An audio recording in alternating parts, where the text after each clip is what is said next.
SGX इस समय indicate कर रहा है शुरुआत होनी है। अब ये दबाव क्यों? यूएस के मार्केट्स कल के स्क्रीन्स पर आएंगे, 1% तीनों बेंचमार्क्स दबाव में बंद हुए। हमने डाइजेस्ट करा था जब कल हमारा सेशन बंद हो रहा था 3:30 बजे, 1/3 से आधे % यूएस के फ्यूचर्स नीचे थे।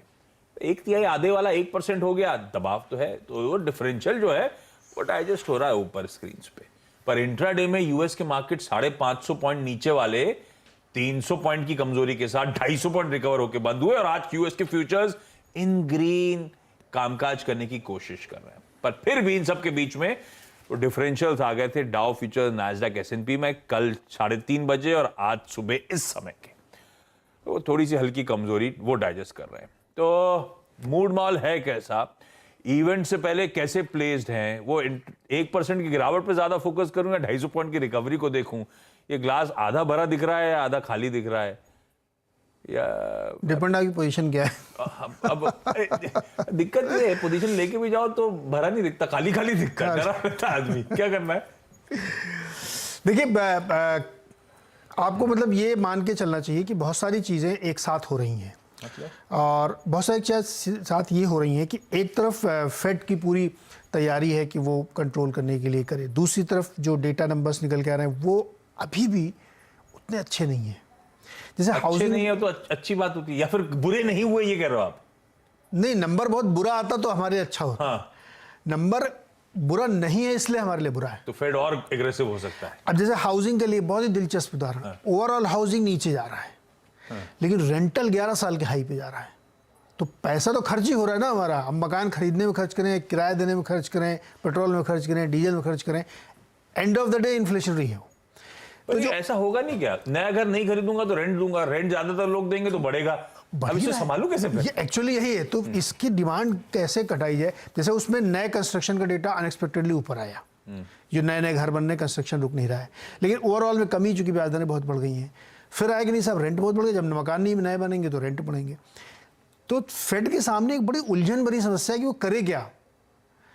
इस बीच बाइडेन साहब ने अनाउंस कर दिया कि वो 1 करोड़ बैरल तेल और SPR से छोड़ेंगे अगले 2-3 महीने में, तो वहां ईज करने की कोशिश की जा रही है। कुछ दिन पहले मैं पढ़ रहा था, आप जब नहीं थे, कि वो SPR वाले रिजर्व जो है मल्टी ईयर लोस पे वैसे ही पहुंच गए थे, भरने हैं उनको, कभी ना कभी तो भरने आना ही पड़ेगा आपको। ये अपने आप में एक चुनौती है कि आप आज नहीं तो कल भरेंगे ना, और भरेंगे तो इन्फ्लेशन आएगा, कैसे भरेंगे, कहां से लाएंगे आप? ये SPR से रिजर्व छोड़ेंगे, यूएस में फिर यूएस बाहर से माल नहीं लेगा, हमारे अपने लिए उन्होंने अपना यूज कर लिया, तो आपके थोड़ा एनर्जी की प्राइसेस नीचे रहेंगे।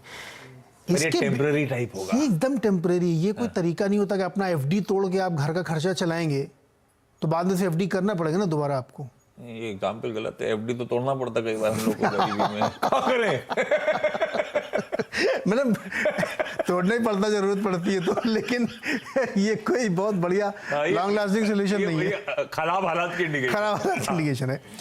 सो इस परिस्थिति के बीच में फेड के सामने चैलेंज है कि वो कितने बढ़ाए, ना बढ़ाए, या कमेंट्री कर दे। तो मार्केट ने डिस्काउंट कर लिया 75 बेसिस पॉइंट, 0.25% बढ़ेगा, मार्केट जबरदस्त रैली करेगा भारत में, ये मैं आपको आज बता रहा हूँ। अगर 75 बेसिस पॉइंट हुआ तो, इससे ज़्यादा हुआ या कमेंट्री हार्श हुई, तब मार्केट थोड़ा सा सहम जाएगा कि भाई ये तो रुक ही नहीं रहे। अब मान लीजिए 75 किया और उन्होंने इंडिकेशन दे दिया कि नवंबर में फिर मैं इतना ही करूँगा, उसके बाद भी डेटा देखेंगे, जब इस तरह कमेंट्री आएगी तो मार्केट में थोड़ी सी नर्वसनेस होगी, तो वो आपको ध्यान रखना है। इसके अलावा बड़ी बड़ी कंपनीज की तरफ से वार्निंग है, फेडेक्स की वार्निंग को हल्के में लोगों ने 1 आध दिन लिया, भूल गए। कल फोर्ड ने वार्निंग दी है कि मेरी कॉस्ट $1 बिलियन बढ़ गई क्योंकि सप्लाई का डिसरप्शन अभी भी है। सो ऑटो की स्थिति उतनी अच्छी नहीं है, तो ये यहाँ पे देखना चाहिए। दूसरा जो एक नेम टू फेम है, नोरेल रूबिनी साहब जो बड़े इकोनॉमिस्ट हैं, उन्होंने कहा है कि सरकार के ऊपर डेट बढ़ रहा है। जब आप ब्याज दरें नहीं बढ़ा रहे हैं और उस तरीके से दिक्कत में नहीं डालना चाहते हैं अपनी कंट्री को, तो गवर्नमेंट स्पेंडिंग कर रही है। यूएस जबरदस्त स्पेंडिंग कर रहा है ना, आपको याद होगा कि इन्फ्लेशन कंट्रोल बिल लाया था जिसमें बहुत पैसा खर्च करेंगे, रोकना चाहते थे, इंफ्रास्ट्रक्चर पे बहुत पैसा खर्च करेंगे, ग्रीन एनर्जी पे करेंगे, इंसेंटिवाइज करेंगे, तो ये पैसा कहाँ से आएगा? Government debt. तो बोला गवर्नमेंट डेट का बबल पूरी दुनिया में है, तो आप नहीं ले रहे हैं तो गवर्नमेंट ले रही डेट, बट कहीं ना कहीं तो कोई ना कोई बबल बना रहा है डेट का, तो उनका ऐसा मानना है, हालांकि मैं डराने के लिए नहीं बोल रहा, लेकिन उन्होंने बोला इसलिए बता दे रहा हूँ कि ये जो डेट है ये मुश्किल करेगा और यूएस मार्केट में 40% के करेक्शन हो सकते हैं, रिसेशन आएगा तो। और जेमी डिमॉन साहब कह रहे हैं रिसेशन की तैयारी कर लो। क्या जेपी मॉर्गन के चेयरमैन और सीईओ, यस, वो कह रहे हैं यूएस में रिसेशन आना है, हार्ड या सॉफ्ट वो अलग कहानी, रिसेशन की तैयारी। रिसेशन अब यहाँ पे पावेल साहब की दिक्कत बढ़ गई, हार्ड लाएं कि सॉफ्ट लाएं, क्या लाएं, लेकिन लाना तो पड़ेगा। नोरेल रबीनी जी वो हैं जिन्होंने 2008 में हाउसिंग क्राइसिस की भविष्यवाणी की थी, तो इसलिए उनको लोग थोड़ा रिगार्ड करते मानते हैं उनको कि अच्छा ये बात हो सकता है बहुत समझ बूझ के बोलते हो।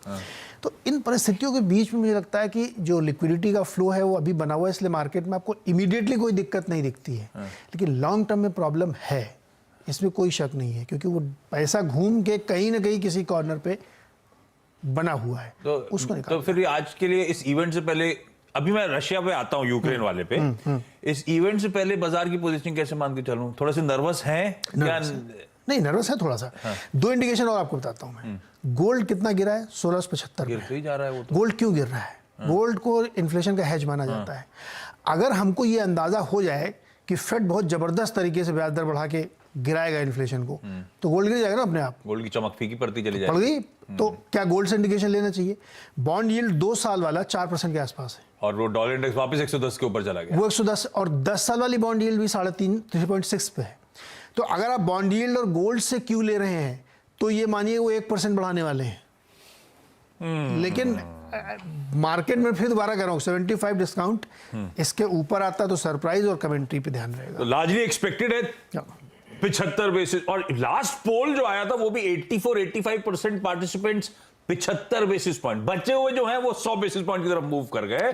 तो अभी भी वो अगर 100 बेसिस पॉइंट का अनाउंसमेंट शाम को आ गया तो स्ट्रीट के लिए एक नेगेटिव सरप्राइज होगा। ये बात अलग है कि मोमेंटम स्ट्रांग है तो वो अपने स्ट्राइड में ले लें, इवेंट को ऐसी डाइजेस्ट करें, वो अलग कहानी, नेगेटिव सरप्राइज है। दूसरी दिक्कत हो सकती है जर्मी पॉवेल साहब की कमेंट्री। सरप्राइज बड़ा जो आना है सब वही मान के चल रहे हैं।